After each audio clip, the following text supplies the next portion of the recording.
Go. All right. Well, hey everybody. It's Coach Abby, Coach Logan, and we're going to talk about habit building and how to start building habits. Where to start, why to start simple, how to build from there. How all habits start with one step. Yes. I'm going to actually talk like and with a how microphone 'cause it's shaky. basically so many things that you do on a daily basis are habit anyway. Mm-hmm. So that's an interesting thing to think about. What are exactly all of the habits that you currently do, and what are things that you actually have control to do differently because they are actually a habit.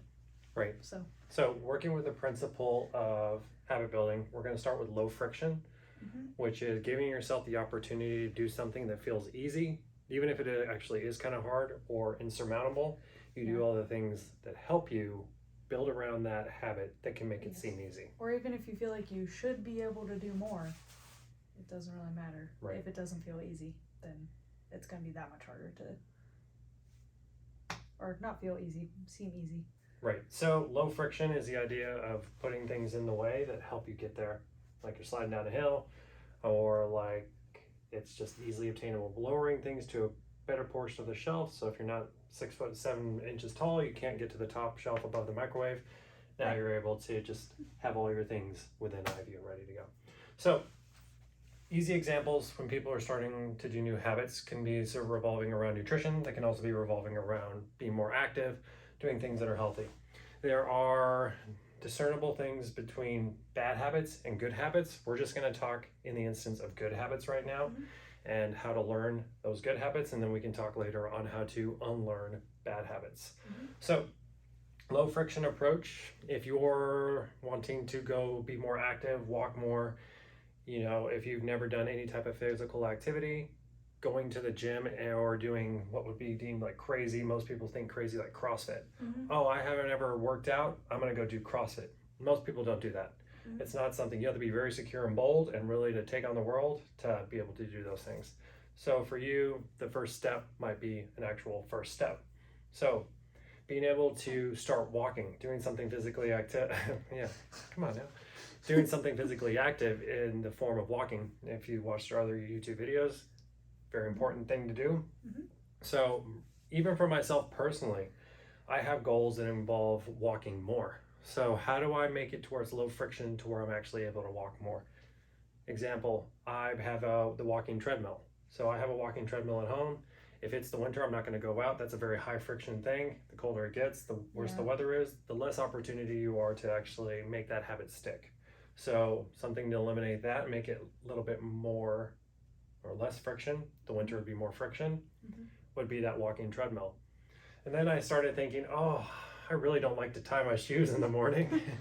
So I was like, that's just something, that's like something else. And then it doesn't even matter that it's a really small thing. It's just like, oh, I have to wake up. I have to put my shoes on.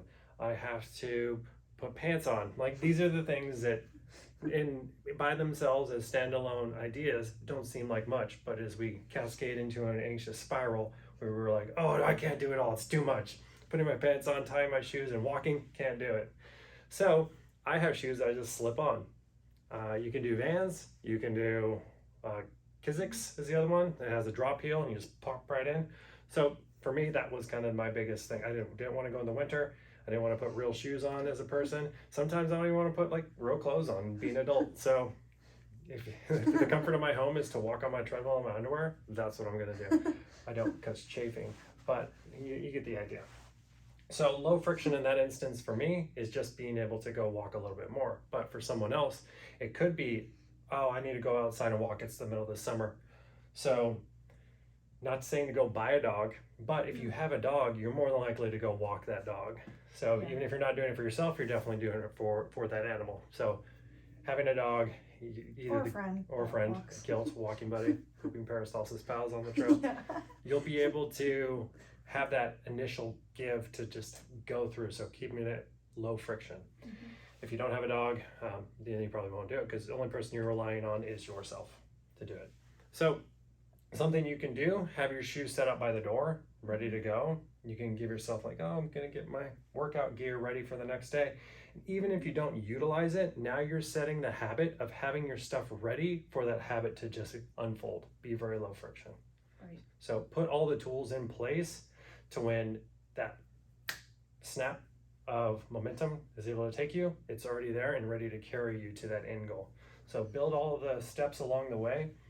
If you're building the bridge in the middle of the river and you're starting to expand out to the sides, you still can't go across that bridge. But finally, when you're able to put that last piece in, you're not just going to go out into the middle of the river and fall into the river. You'll have that full bridge extended all the way to the other side, so you're able to make that habit complete. Yeah. So, low friction, that would be with walking. Mm-hmm. Do you have an example for food? Food. Do you have food? Well, if you haven't already watched my video on my pantry, Snackaholic. A lot of snacks. Snacktopia. Not necessarily all of them are like protein snacks, but probably the most corn. I love corn. See, I can make the reference now. There you go. I love corn. Probably for me, the main thing that I run into trouble with is protein, and so I usually have some kind of protein powder, or I'll just buy the little protein shakes and have in my fridge to like literally take it and leave my apartment, and that lowers the friction to me actually eating protein during the day. Is it the most ideal situation? Maybe not, but is it helping me actually get to my goal of 135, 145 grams of protein per day? Whoa, Yes. That's a lot for one person, but where did you start? How many grams of protein did you start normally? Ooh, I don't know. Oh man. That's a good question. I can't remember from that long ago. But it wasn't that. What do you mean? It wasn't 135 grams, right? When? Today, in life. My point being, that's not where you started. You had took Sorry. micro steps to get there, right? Yeah. How did that go? I mean, pretty good. Okay, how did it start? I don't remember. Okay. I started meal prepping my food, I guess. But awareness, did you know how much you were consuming? I'm over here drinking a gallon of water. Yeah. I'm thirsty. I don't know. I honestly can't remember. I never necessarily logged it, but I always tried to like eat protein. So There you go. I don't know. That was I it. was in college, like in the dining hall. No, but I mean, that was it, right? What? Like that was your fundamental starting point. Your low friction point was just to eat protein. Yeah. Didn't have to be Like measured. every meal, I Didn't just have like to be a focused on protein that. shake. in Didn't have to be college. breakfast. Yeah. It just had to be, okay, I guess I'm going to eat some food. Let me put some protein with it. Yeah, I knew I needed it for sports and for recovery, so I just made sure I ate it. Yes. So with Abby's low Simple. friction thing, it was just eating protein per meal. Yeah. So it wasn't, I'm gonna hit 60 grams of protein per meal. No. I'm gonna make sure to weigh out 8 ounces of chicken, 340 grams of yogurt. The worst. None of that stuff. No, So even if it's not for me. a fist, right? Yeah. I just eyeball. I'm like, that's probably about 4 ounces. Right. Okay. So like a fist. Yeah. Big, chunky fist. Thanks. You're welcome. It's good for protein measurements. At least you know you're getting the total amount that you need that's necessary to build muscle. Exactly. Cool. So Anyway. your starting point was just eating protein. Yeah. My starting point was eating enough. Food. Eating enough food in general. Period. Yeah. So I did start with protein shakes. Mhm. So I was supplementing immediately with protein shakes. That was always around me as a kid. So that's where I kind of started. Mhm. Just made sure to just take one in the morning and not skip breakfast. So that was my starting point. So it can be supplementation or it can be just eating protein per meal, lean sources. Easy enough. I Easy think in high school it was me just trying to eat enough, which I probably still didn't do. And then when I got to college, I was like, okay, I need to eat protein now. Plus, I also learned from my coach Yeah, at the time devour the proteins. at Jim Kroll. Adam, you can. Yeah, do it. So, Anyway, any habits right now that you're trying to work into currently? great question. Whew. I don't know. I have one if you don't have one. You can go. So, I'm trying to get a little bit better on my sleep rhythms a little bit. So that's the light exposure in the mornings, limiting the blue light in the evenings. I don't really like to wake up in the mornings and go walking, so because I like to be inside and do that stuff. So I don't really get the light exposure that I need in the beginning of the day. So I try to prevent the light exposure in the evening. So Amazon is probably like your go-to for low friction. Like, ask us in the comments below for anything that can look at, like, we can find. I love looking on Amazon to help figure out what I can plug into the puzzle to make it complete. So for me, it was blue blocker glasses. Asking Logan to look up things on Amazon Yeah. to help fill in the pieces of the puzzle. Yeah. So. Yeah. So blue blockers. Found a 3-pack of blue blockers. They just help filter out the blue light in the evenings. And I make sure that I have 3 pairs of them now. So they're like scattered throughout my house. One by the TV, one in the bedroom, and then no, there's 2 in the bedroom. They're not reading glasses. They're not reading glasses. No, they look amazing. Yeah, I mean, I'll just link them in the description. Wear them in your next video. Yeah, no. I need blue light exposure during the daytime. All right. I'll link them in the description below. But it was a 3-pack and it was like maybe $15-16. But as I watch TV in the evening and wind down, or I'm on my phone, yes, you do have the ability to filter out the blue light as much as possible, but it's not all going to be eliminated on your phone. So eliminating that as soon as the sun sets, slap those bad boys on. Ideally, you watch the sun set without anything covering your eyes, and you come inside, let your body settle down, circadian rhythms do their thing, and then you put those blue blockers on. That eliminates all the blue light. So low friction for me. I just bought a pair of glasses that I slap on when the sun sets.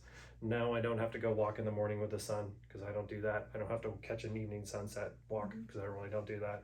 But I can make sure that my body isn't getting stimulated more in the evening, which is my low friction. Like, okay, it's easy to buy some blue blockers. Thanks. So easy. Stack them. Nice. What does stack them mean? Well, I don't know. I feel like there's a toy or something that. Never mind. Anyway. Jenga. Jengas. Okay, so as you accomplish and feel confident with your low friction habit, then yes, the next thing that you would do is stack another low friction item onto that thing that you already feel confident with, and keeping it low friction and making sure that it's something that you feel confident you can add to that particular habit. You said friction at least 47 times. Perfect. Friction, 49. Low friction, though. 51. Yes. Right. So stacking the habits. Yeah, so if you, I'm trying to think of a good example. With the shoes, if your first habit is to actually get good at putting your shoes by the door, and then once you get good at putting your shoes by the door, you put those shoes on your feet in the morning, and then once you get good at putting your feet in those shoes, as ridiculous as it may sound, you make that a habit, and then the only thing that's stopping you is just going outside. Yeah. Or having a walking treadmill. So those habits can stack. You can also piggyback. Stack and piggyback. So if there's a habit you enjoy to do, let's say you really, really, really enjoy scrolling through TikTok and learning all the new TikTok dances and all the songs that are associated with the TikTok. The TikTok. With TikTok. Oh no, how old are you? With TikTok, so you're on your phone, you're scrolling through TikTok. You're only able to go and scroll through TikTok or any social media or whatever it is when you're walking or doing the habit that you enjoy or want to do, the thing that you want to do. You want more vitamin D. You can only watch TikTok when you're outside getting some vitamin D. You can only be on TikTok when you're also food prepping. There you go. In between, food preps. The food preps. Sorry, I blanked out. The food preps and TikToks. So anything that you're trying to accomplish, we do the melancholy sandwich. Throwback a few episodes ago. Yeah. Yeah, a few episodes. Yeah. So melancholy sandwich. It's something you don't want to do with something you do, something you don't want to do. So you want to get better at a good habit, make something you do enjoy, and a lot easier to attach that negative, the positive connotation of doing that. Maybe less melancholy, more positive. Yeah. No. So something that you enjoy doing with something that you're wanting to do with something else that you enjoy. Yeah. Easy. I don't always like to walk, but I will walk. But I really like to just scroll around on YouTube So get on the YouTube, walk around, watch more YouTube. Like and subscribe. You can, you should do that. That's the thing you should do. So, summation. Yeah. Summation. Take it away. So identifying some habits. You first have to know what you're trying to accomplish. So identify something you want to work on, something you want to improve upon. So example is easy, is with the walking. I'm like, I don't even have walking shoes. Like, I don't even have shoes for this. Okay, that's probably step one. You want to make it low friction, then you got to have the shoes. Or you have to have the clothes. Or you have to have the time. All these things. So you have to make sure that you're getting yourself set up, build that bridge from the middle of the river out to the sides, and then when you're ready to actually implement it, put in those last pieces, and you're able to carry across with that entire habit. Low friction, build upon something that's easy that you can do, something that's not overwhelming and won't send you in an anxious spiral like, oh no, but this, oh no, but this, oh no, but this. Okay, yeah, I could do that. And as simple as a mundane as you think it is, make that a habit first, and then go to the next thing and the next thing until that habit is accomplished. So stack them if you need to. That's helpful once you get the habit rolling to maintain the habit or build upon it even more. That's like reinforcing that bridge, and then you can get yourself even heavier, more robust things across your habit corridor, the gorge, the habit gorge. The habit gorge. Yeah, and then let us know if you have any questions on any of this stuff, any other ways that you stack habits. If it's eating healthy, maybe it's just not eating badly, and then we can talk about how those bad habits form. Yes, in the next video. Maybe. Eventually. I don't know if that's the next one or not, but anyway. Yeah, but subscribe if you haven't already. There's somewhere to click around there. Makes it a lot easier so you know when these videos come out. We're going to start doing a couple a week. So there's at least the one per week, and then that's on Fridays at 9 a.m. Eastern time. And then there'll be a periodical one that comes out Wednesdays-ish. Yeah. Tuesday, Wednesday? Wednesday. Except for Wednesday. Cool. Yep. So you would have already watched something in the future. Cool. Past Logan to future Logan. To future you. To future everyone. Oh yeah, I guess that makes sense. YouTube Inception. Yes. Crazy. We should have been watching us on YouTube to watch us on YouTube. Yeah. Next time. Next time we have to do a review of our video. Let us know if there's anything you want us to help you with. Okay. No Be Fitness. NB. Signing out. No big deal. All right. Bye, everybody.